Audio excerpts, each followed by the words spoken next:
दिल व नजर को लुभाते मकामात की हामिल ये हसीन वादी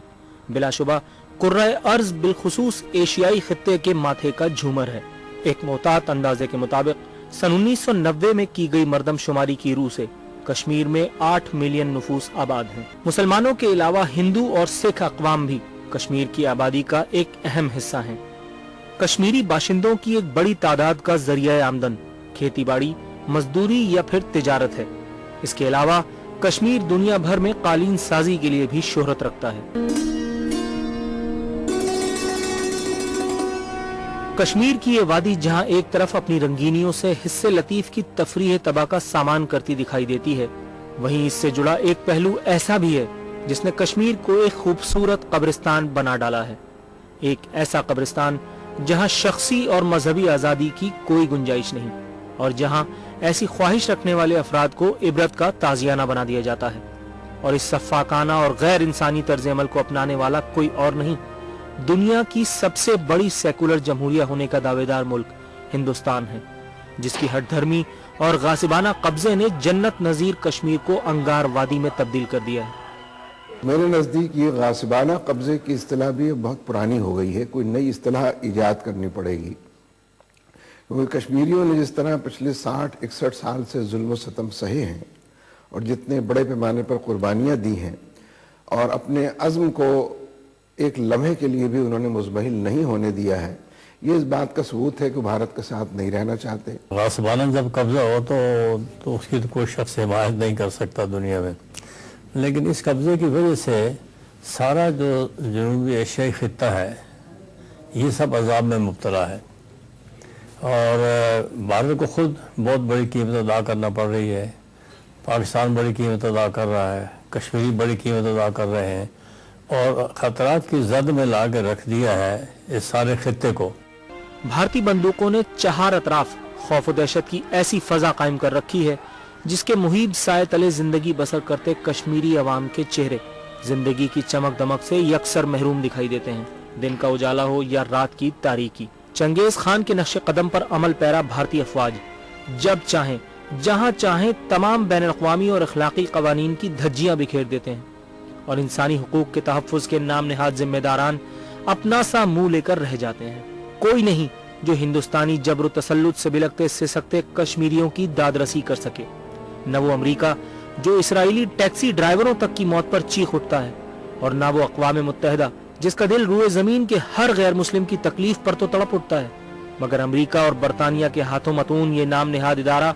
लाखों मुसलमान कश्मीरियों की आहो बका सुनने से मुकम्मल तौर पर कासिर है। जो बात अमेरिका की राय के तौर पर, फैसले के तौर पर सामने आती है, अक़वाम मुत्तहिदा उसकी बांदी की हैसियत से उसको मंजूर करती है। अमलन वो अमेरिका ही का ऐवान बाला है जिसको अक़वाम मुत्तहिदा नाम दे दिया गया। मेरा तो ख्याल है जी कि मगरबी दुनिया सारी कश्मीर के मसले में एक बड़ा गैर हकीकत पसंदाना मौक़िफ़ इख्तियार किए हुए है। अगर ये ईस्ट तिमोर का मसला होता तो 10 मिनट में उन्होंने हल कर दिया, तो इसकी क्या वजह है कि इस पर तवज्जो नहीं करते। देखिए, वो असल में अपनी जिम्मेदारियां तो उनके लिहाज से वही होती हैं जो कि उनके मफाद में होती हैं। एक वक्त था जबकि उनकी मुल्की मफाद में था कि पाकिस्तान का जो उसूली मौक़िफ़ है उसकी हिमायत की जाए, लेकिन बाद में जब हालात तब्दील हुए और उनके मफाद में ये नहीं रहा कि कश्मीर का मामले को की हिमायत की जाए, उस वक्त से उन्होंने अपने कोई उसूल तो होते नहीं हैं, सारे मफाद होते हैं और इस वजह से उन्होंने अपना रवैया बिल्कुल ही तब्दील कर लिया। कश्मीर अपनी जोग्राफियाई हैसियत के सबब खित्ते में खुसूसी अहमियत का हामिल है, जो बुनियादी तौर पर 3 हिस्सों जम्मू, वादी कश्मीर और लद्दाख में मुनक़सिम है। इसकी सरहदें 3 मुख्तलिफ अतराफ से पाकिस्तान, भारत और चीन से जा मिलती हैं। मौजूदा सूरत हाल के मुताबिक कश्मीर के अक्सरियती इलाके पर भारत का जबरी कब्जा है, जबकि आज़ाद कश्मीर, गिलगित और बल्तिस्तान पर मुश्तमिल इलाका पाकिस्तान के ज़ेर असर है और कश्मीर के अक्साई चिन और वादी शाकसाम नामी 2 मजीद हिस्से चीन की मिल्कियत तस्वुर किए जाते हैं। वादी में 7 लाख से ज़ायद भारतीय अफवाज, paramilitary forces, border security force, black cat commandos और पुलिस की तैनाती आज़ादी का मुतालबा करने वाले कश्मीरी अवाम की आवाज़ को जबर तसल्लुत के जरिए खामोश कराने का एक ऐसा हरबा है जिसकी हकीकत से इनकार करना किसी तौर मुमकिन नहीं।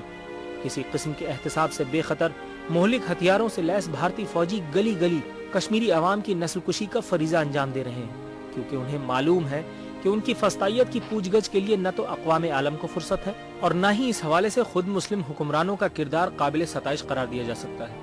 مسلم امہ اس وقت دو طبقات کے اندر بڑھ گئی ہے۔ ایک اس کا حکمران طبقہ ہے جو بادشاہوں اور شاہوں اور شیخوں اور جبر کے حکمرانوں اور ڈکٹیٹروں اور ڈسپوٹس اور جمہوریت کے نام پر منتخب ہونے والوں پر مشتمل ہے، الا ماشاءاللہ ایک دو مثالیں چھوڑ کر یہ سارے کا سارا امریکہ کی چوکھٹ پر سجدہ ریز ہے۔ مسلمان جو ممالک ہیں اور خود پاکستان بے انتہا کمزور ہوا ہے، اس کی وجہ سے جو کشمیری ہیں ان کی جو مزاحمت ہے اس کی کوئی دنیا میں نوٹس نہیں لے رہا ہے۔ ہماری جو مسلمان برادری ہے اس کے اندر کوئی ایسی طاقت نہیں ہے، اگر کوئی ہے تھوڑی بہت تو وہ بھی اس کا مثلا مڈل ایسٹ ہے۔ اب مڈل ایسٹ میں یہ طاقت ہے کہ وہ اقتصادی طور پر اور تجارتی طور پر بھارت کو نکیل ڈال سکتے ہیں، لیکن خود ان کو ایسا پھنسایا ہوا ہے کہ وہ بھی یہ کام کرنے سے عاجز ہے۔